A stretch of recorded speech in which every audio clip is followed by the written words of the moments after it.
사사기 16장. 삼손은 가사에 갔다가 그곳에서 한 장녀를 만나서 그녀에게 갔습니다. 삼손이 왔다는 말을 듣고 가사 사람들은 그곳을 포위하고 밤새도록 성문 앞에서 숨어서 그를 기다리고 있었습니다. 아침에 날이 밝으면 우리가 그를 죽일 것이다 라고 말하며 그들은 밤이 새도록 조용히 기다렸습니다. 그러나 삼손은 한밤중에 일어나 성문 문짝과 두 문기둥을 붙들고 성문의 빗장과 함께 뽑아내어 그의 어깨에 메고는 헤브론 맞은편 산꼭대기로 올라갔습니다. 그런 후 그는 소래골짜기의 한 여인과 사랑에 빠졌습니다. 그녀의 이름은 들릴라입니다. 블레셋 군주들이 그녀에게 가서 말했습니다. 그를 유혹해서 그의 강력한 힘이 어디에서 나오는지, 또 우리가 어떻게 하면 그를 붙잡아서 그를 묶고 굴복하게 할 수 있는지 알아보아라. 그러면 우리 각자가 너에게 은 1100세겔씩 주겠다. 그리하여 들릴라가 삼손에게 말했습니다. 당신의 강력한 힘이 어디에서 나는지, 또 어떻게 하면 당신을 묶어서 굴복시킬 수 있는지 제발 내게 가르쳐 주세요. 삼손이 들릴라에게 대답했습니다. 만약 그들이 말리지 않은 나무줄기 7줄로 나를 묶으면 내가 다른 사람들처럼 약하게 되어. 그러자 블레셋 군주들이 말리지 않은 나무줄기 7줄을 들릴라에게 가져다 주었고 들릴라는 그것으로 그를 묶었습니다. 들릴라는 사람들이 그녀의 방 안에 숨어 있을 때 삼손에게 말했습니다. 삼손, 블레셋 사람들이 당신에게 들이닥쳤어요. 그러나 그는 나무줄기 줄을 마치 시로라기가 불에 닿을 때 끊어지듯 끊어버렸습니다. 이렇게 해서 그의 힘이 어디서 나오는지는 밝혀지지 않았습니다. 그러자 들릴라가 삼손에게 말했습니다. 보세요. 당신이 나를 속였어요. 당신이 내게 거짓말을 했어요. 이제 당신을 어떻게 하면 묶을 수 있는지 제발 가르쳐 주세요. 삼손이 들릴라에게 말했습니다. 그들이 한 번도 사용한 적 없는 새 노끈으로 나를 단단히 묶으면 나도 다른 사람들처럼 약해질 것이요. 그러자 들릴라는 새 노끈을 가져다가 그를 묶고는 그를 불렀습니다. 삼손, 블레셋 사람들이 당신에게 들이닥쳤어요. 사람들이 방 안에 숨어 기다리고 있었습니다. 그러나 그는 그의 팔에 두른 노끈을 마치 실처럼 끊어버렸습니다. 그러자 들릴라가 삼손에게 말했습니다. 당신은 지금까지 나를 속이고 내게 거짓말을 했어요. 당신을 어떻게 하면 묶을 수 있는지 내게 말해주세요. 그가 그녀에게 말했습니다. 내 머리카락 7가닥을 실과 섞어 짜면 돼요. 그러자 들릴라는 그것을 말뚝에 단단히 붙잡아 맸습니다. 그리고 그녀는 삼손을 불렀습니다. 삼손, 블레셋 사람들이 당신에게 들이닥쳤어요. 그러자 그는 잠에서 깨어나 말뚝과 배틀과 엮어 짠 것을 다 뽑아버렸습니다. 그러자 그녀가 그에게 말했습니다. 마음이 내게 없으면서 당신은 어떻게 내가 너를 사랑한다라고 말할 수 있습니까? 당신은 나를 3번 속였습니다. 당신의 강력한 힘이 어디에서 나오는지 당신은 내게 말해주지 않고 있어요. 그녀가 매일 졸라서 삼손의 마음은 죽을 정도로 괴로웠습니다. 그리하여 삼손은 들릴라에게 그의 마음을 다 털어놓았습니다. 그가 그녀에게 말했습니다. 내 머리엔 면도칼을 댄 적이 없소. 나는 어머니의 뱃속에서부터 하나님께 구별된 나실 사람이었기 때문이요. 만약 내 머리를 깎아버리면 나는 힘이 빠져서 다른 사람처럼 약해진다오. 그가 마음을 다 털어놓은 것을 들릴라가 알았습니다. 그녀는 블레셋 군주들에게 사람을 보내 말했습니다. 이번 한 번 더 오십시오. 그가 마음을 다 털어놓았습니다. 그러자 블레셋 군주들이 그들의 손에 은을 들고 그녀에게 왔습니다. 들릴라는 삼손을 자기 무릎 위에 잠들게 하고 사람 하나를 불러서 7가닥으로 딴 그의 머리카락을 깎게 했습니다. 그리고 그녀는 그를 괴롭게 해보고 그의 힘이 떠난 것을 확인했습니다. 들릴라가 말했습니다. 삼손, 블레셋 사람들이 당신에게 들이닥쳤어요. 그가 잠에서 깨어나 말했습니다. 내가 이전처럼 나가서 무찔러 버리겠다. 그러나 그는 여호와께서 자기에게서 떠나신 것을 알지 못했습니다. 그때 블레셋 사람들이 그를 붙잡아서 눈을 뽑아내고 그를 가사로 데려갔습니다. 그들은 그를 청동사슬로 묶었습니다. 그는 감옥에서 맷돌을 돌리는 사람이 됐습니다. 그러나 머리카락이 깎이고 난 후에 그의 머리털이 다시 자라기 시작했습니다. 블레셋 군주들이 그들의 신 다곤에게 큰 제사를 드리고 즐기기 위해 모여서 말했습니다. 우리 신이 우리의 원수 삼손을 우리 손에 넘겨주었다. 백성들이 삼손을 바라보며 그들의 신을 찬양했습니다. 우리의 신이 우리 손에 넘겨주었다. 우리 원수를, 우리 땅을 파괴한 자를, 많은 사람을 죽인 자를. 그들이 마음이 즐거워서 말했습니다. 삼손을 불러라. 그가 우리를 즐겁게 하게 하라. 그래서 그들은 삼손을 감옥에서 불러냈습니다. 삼손은 그들 앞에서 웃음거리가 됐습니다. 그들은 삼손을 두 기둥 사이에 세웠습니다. 그때 삼손이 자기 손을 잡고 있는 소년에게 말했습니다. 이 신전을 떠받치고 있는 기둥을 내가 만질 수 있게 해주시오. 그곳에 내가 좀 기대야겠소. 신전은 남자들과 여자들로 가득 찼고 블레셋 군주들도 모두 그곳에 있었습니다. 또 지붕 위에도 남녀 3,000명 정도가 삼손을 조롱하며 바라보고 있었습니다. 그때 삼손이 여호와께 부르짖으며 말했습니다. 주 여호와여, 부디 저를 기억해 주십시오. 하나님이여, 부디 이번 한 번만 제게 힘을 주십시오. 제 두 눈을 뺀 블레셋 사람들에게 단숨에 복수하게 해주십시오. 그리고 삼손은 그 신전을 바치고 있는 중앙의 두 기둥을 한쪽은 오른손으로 다른 한쪽은 왼손으로 붙잡고 그곳에 몸을 기대었습니다. 그리고 삼손이 내가 블레셋 사람들과 함께 죽을 것이다 라고 말하며 있는 힘껏 기둥을 밀어냈습니다. 그러자 신전이 블레셋 군주들과 그 안에 있던 모든 백성들 위에 무너져 내렸습니다.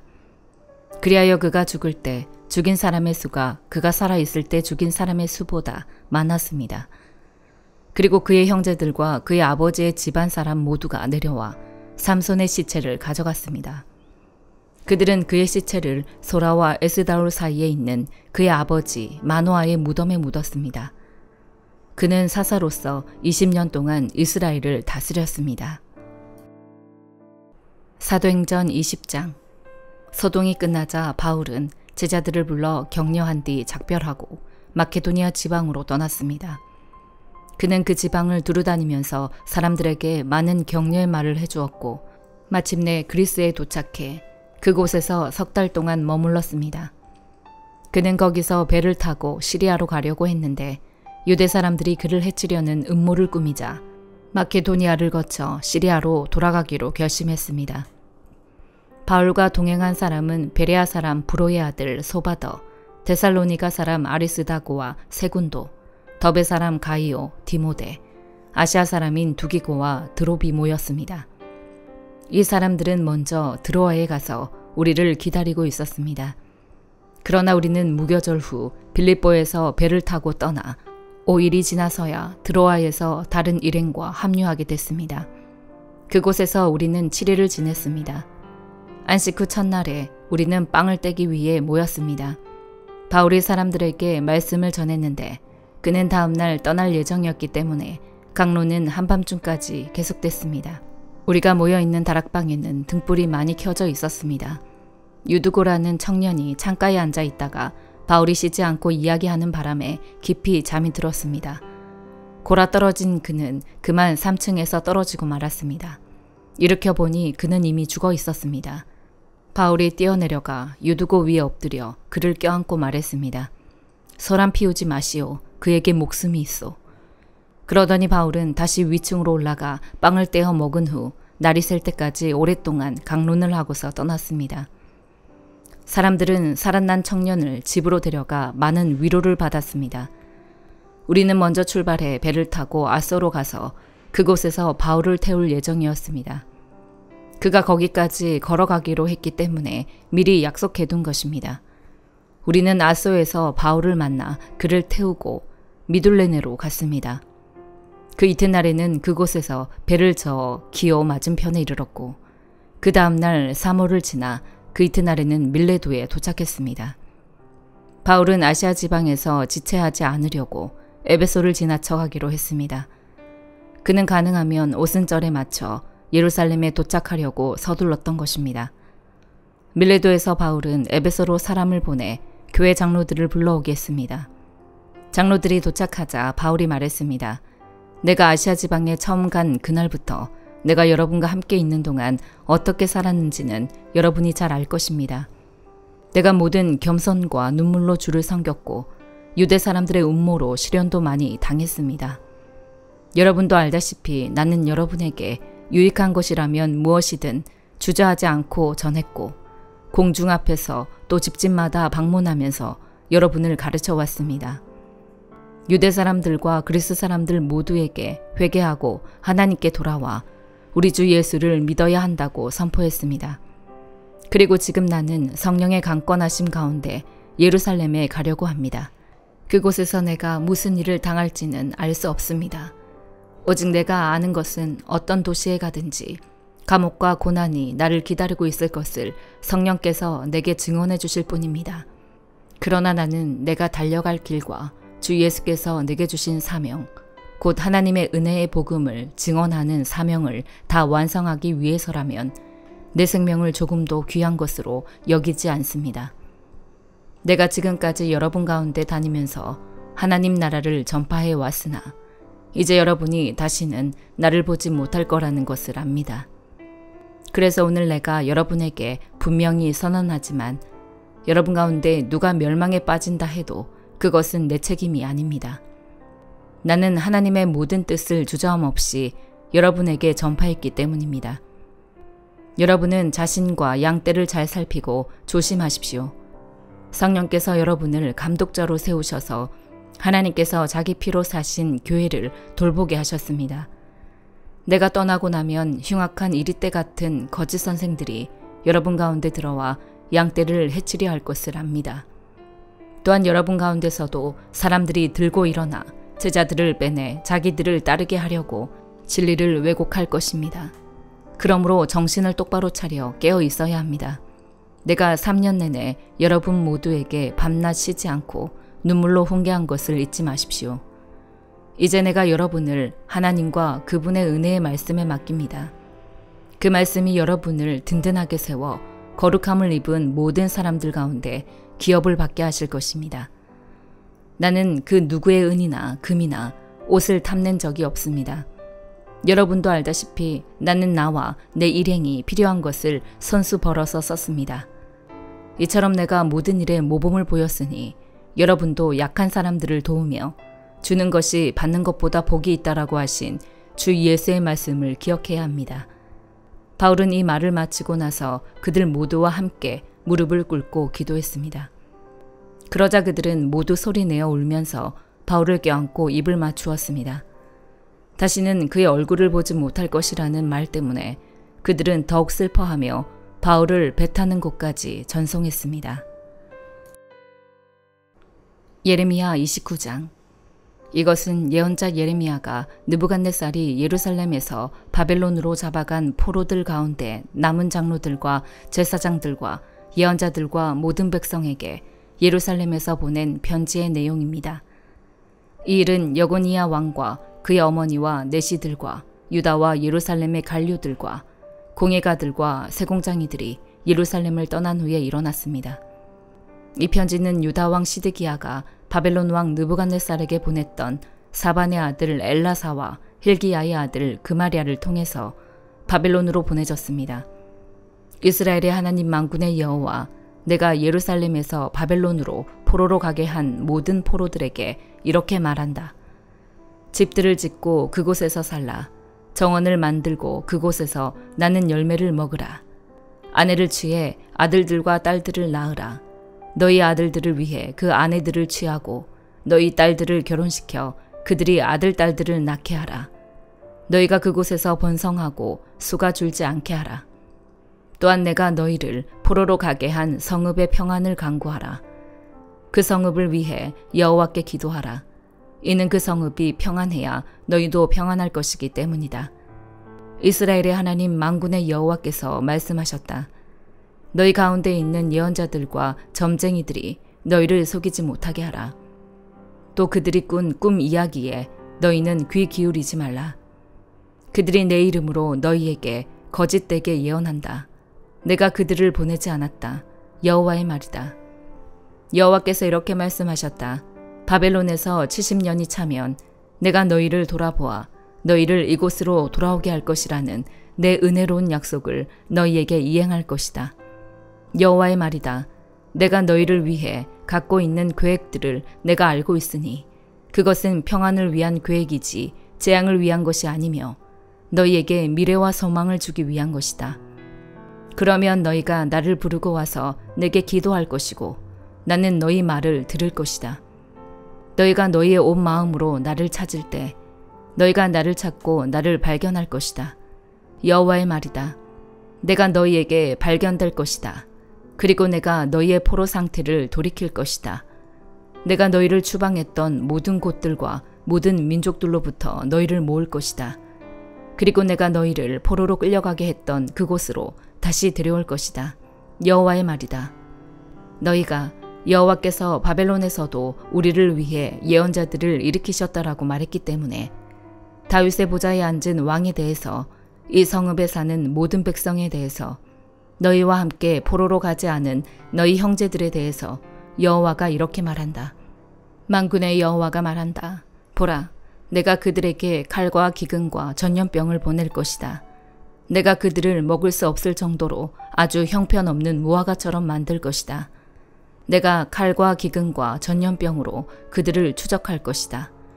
또한 내가 그들을 땅의 모든 나라들에게 공포의 대상이 되게 하며 그들을 그곳으로 쫓아낸 모든 민족들 가운데서 저주와 두려움과 조롱과 모욕의 대상이 되게 할 것이다. 이는 그들이 내 말에 귀 기울이지 않았기 때문이다. 여호와의 말이다. 내가 그들에게 내 종 예언자들을 계속해서 보냈지만 너희가 듣지 않았다. 여호와의 말이다. 그러므로 내가 예루살렘에서 바벨론으로 보냈던 너희 모든 포로들아, 여호와의 말을 들으라. 내 이름으로 너희에게 거짓을 예언하는 골라야의 아들 아합과 마아세야의 아들 시드기야에 대해 이스라엘의 하나님 만군의 여호와가 이렇게 말한다. 보라, 내가 그들을 바벨론 왕 느부갓네살의 손에 넘겨줄 것이니 그가 너희 눈앞에서 그들을 죽일 것이다. 그들로 인해서 바벨론에 있는 유다의 모든 포로들이 이 저주하는 말을 사용할 것이다. 여호와께서 너를 바벨론 왕이 불 속에 태워버린 시드기야와 아합과 같이 하실 것이다. 이는 그들이 이스라엘에서 극악한 짓을 했고 그 이웃의 아내들과 간음했고 내가 그들에게 명령하지도 않은 거짓말들을 내 이름으로 말했기 때문이다. 내가 이것을 알고 있고 내가 증인이다. 여호와의 말이다. 너는 느엘람 사람 스마야에게 말하여라. 이스라엘의 하나님 만군의 여호와가 말한다. 예루살렘에 있는 온 백성과 제사장 마아세야의 아들 스바냐와 모든 제사장들에게 네가 네 이름으로 편지를 써 보냈다. 여호와께서 제사장 여호야다를 대신해 너를 제사장으로 임명하고 여호와의 집 책임자로서 예언자처럼 행동하는 모든 미친 사람을 형틀에 채우게 하고 칼을 씌우게 하셨다. 그런데 너는 왜 너희에게 예언하는 아나돗 출신 예레미야를 꾸짖지 않느냐? 그가 바벨론에 있는 우리에게 편지를 보내 말했다. 시간이 오래 걸릴 것이니 집들을 짓고 그곳에서 살라. 정원을 만들고 그곳에서 나는 열매를 먹으라. 제사장 스바냐가 예언자 예레미야가 듣는 데서 이 편지를 읽었다. 그때 여호와의 말씀이 예레미야에게 임해 말씀하셨다. 모든 포로들에게 이렇게 써보내라. 느엘람 사람 스마야에 대해서 여호와가 이렇게 말한다. 내가 그를 보내지 않았는데도 스마야가 너희에게 예언하고 너희로 하여금 거짓말을 믿게 했다. 그러므로 여호와가 이렇게 말한다. 보라, 내가 느엘람 사람 스마야와 그 자손들을 처벌할 것이다. 그에게 이 백성 가운데 거할 자손이 없을 것이다. 그러므로 내가 내 백성에게 해줄 좋은 일도 보지 못할 것이다. 그가 나에 대해 거역하는 말을 했기 때문이다. 여호와의 말이다. 마가복음 15장. 새벽이 되자 곧 대제사장들은 장로들과 율법학자들과 온 공회원들과 함께 회의를 소집했습니다. 그리고 그들은 예수를 묶어 끌고 가서 빌라도에게 넘겨주었습니다. 빌라도가 물었습니다. 네가 유대 사람의 왕이냐? 예수께서 대답하셨습니다. 그렇다. 네가 말한 대로다. 대제사장들은 여러 가지로 예수를 고소했습니다. 그러자 빌라도가 다시 예수께 물었습니다. 저 사람들이 너를 여러 가지로 고소하고 있는데 대답할 말이 없느냐? 그러나 예수께서는 더 이상 아무 대답을 하지 않으셨습니다. 그래서 빌라도는 이상히 여겼습니다. 명절이 되면 백성들이 요구하는 죄수 하나를 풀어주는 관례가 있었습니다. 그런데 폭동 때 살인한 죄로 감옥에 갇힌 반란자들 가운데 바라바라는 사람이 있었습니다.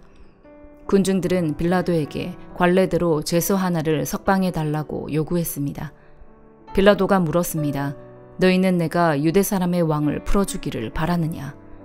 그는 대제사장들이 예수를 시기해서 자기에게 넘겨준 것을 알고 있었습니다. 그러자 대제사장들은 군중들을 선동해 오히려 바라바를 대신 풀어줄 것을 요구했습니다. 빌라도가 그들에게 물었습니다. 그렇다면 이 유대 사람의 왕이라는 사람을 내가 어떻게 하면 좋겠느냐? 사람들이 소리 질렀습니다. 십자가에 못 박으시오. 빌라도가 물었습니다. 도대체 그가 무슨 죄를 지었다고 그러느냐? 그러나 그들은 더 큰 소리로 외쳤습니다. 십자가에 못 박으시오. 그래서 빌라도는 군중들의 비위를 맞추려고 바라바를 풀어주었습니다. 빌라도는 예수를 채찍질한 다음 십자가에 못 박도록 넘겨주었습니다. 군인들은 예수를 총독 관저 안에 있는 뜰 안으로 끌고 갔습니다. 그리고 그들은 온 부대를 집합시켰습니다. 그들은 예수에게 자주색 옷을 입히고 가시관을 엮어 그 머리에 씌웠습니다. 그러고는 예수께 유대 사람의 왕 만세라고 인사하기 시작했습니다. 그들은 갈대로 예수의 머리를 계속 때리고 예수께 침을 뱉고 무릎 꿇고 절을 했습니다. 예수를 이렇게 조롱한 후에 자주색 옷을 벗기고 예수의 옷을 도로 입혔습니다. 그러고는 십자가에 못 박으려고 예수를 끌고 나갔습니다. 어떤 사람이 시골에서 오는 길에 그곳을 지나고 있었습니다. 그는 알렉산더와 루포의 아버지인 구레네 사람 시몬이었습니다. 그들은 시몬에게 예수께서 지고 있던 십자가를 강제로 지고 가게 했습니다. 군인들은 예수를 골고다라는 곳까지 끌고 갔습니다. 골고다는 해골의 장소라는 뜻입니다. 그들은 모략을 탄 포도주를 예수께 주었습니다. 그러나 예수께서는 받아 마시지 않으셨습니다. 마침내 군인들은 예수를 십자가에 못 박고 예수의 옷을 나누고 누가 어떤 것을 가질지 제비를 뽑았습니다. 군인들이 예수를 십자가에 못 박은 것은 아침 9시쯤이었습니다. 예수의 제패에는 유대 사람의 왕이라고 적혀 있었습니다. 그들은 예수와 함께 두 명의 강도를 하나는 그분의 오른쪽에 하나는 그분의 왼쪽에 매달았습니다. 지나가던 사람들이 고개를 흔들며 욕설을 퍼부었습니다. 아하, 성전을 헐고 3일 만에 짓겠다던 사람아, 십자가에서 내려와 네 자신이나 구원해 보아라. 대제사장들도 율법학자들과 함께 예수를 조롱하며 자기들끼리 말했습니다. 남을 구원한다더니 정작 자기 자신은 구원하지 못하는군. 그리스도 이스라엘 왕아, 십자가에서 내려와 보아라. 우리가 보고 믿도록 해 보아라. 함께 십자가에 매달린 두 사람도 예수를 모욕했습니다. 낮 12시가 되자 온 땅에 어둠이 뒤덮이더니 오후 3시까지 계속됐습니다. 오후 3시가 되자 예수께서 큰 소리로 부르짖으셨습니다. 엘리 엘리 라마 사박다니. 이 말은 내 하나님 내 하나님 어째서 나를 버리셨습니까? 라는 뜻입니다. 가까이 서 있던 몇 사람들이 이 소식을 듣고 말했습니다. 들어보라. 저 사람이 엘리야를 부른다. 한 사람이 달려가 해면을 신 포도주에 듬뿍 적셔 막대기에 매달아 예수께 마시게 하며 말했습니다. 보시오, 저가 엘리야를 부르고 있소. 그때 예수께서 큰 소리를 지르시고 숨을 거두셨습니다. 그리고 성전의 휘장이 위에서 아래까지 두 쪽으로 찢어졌습니다. 예수를 마주보고 서 있던 백부장은 예수께서 이렇게 부르짖으시며 돌아가시는 것을 보고 말했습니다. 이분은 참으로 하나님의 아들이셨다. 여인들도 멀리서 이 광경을 지켜보고 있었습니다. 그 가운데는 막달라 마리아, 작은 야고보와 요새의 어머니 마리아, 살로메도 있었습니다. 이 여인들은 갈릴리에서 예수를 따르며 섬기던 사람들이었습니다. 그 외에도 예수를 따라 예루살렘에 온 다른 여인들도 많았습니다. 이미 날이 저물었는데 그날은 예비일, 곧 안식일 바로 전날이었습니다. 아리마대 사람 요셉이 용감하게 빌라도에게 가서 예수의 시신을 내어달라고 요청했습니다. 그는 존경받는 유대 공회원으로 그 자신도 하나님 나라를 기다리는 사람이었습니다. 빌라도는 예수가 벌써 죽었는지 의아하게 생각했습니다. 그래서 백부장을 불러 예수가 벌써 죽었는지 알아보았습니다. 백부장으로부터 죽은 사실을 확인하자 빌라도는 요셉에게 시신을 내주었습니다. 요셉은 고운 모시천을 사가지고 와서 예수의 시신을 내려다가 모시로 싸고는 바위를 파서 만든 무덤에 시신을 모셨습니다. 그리고 무덤 입구에 돌을 굴려 막아 놓았습니다. 막달라 마리아와 요새의 어머니 마리아는 예수의 시신이 놓이는 곳을 지켜보았습니다. 아멘.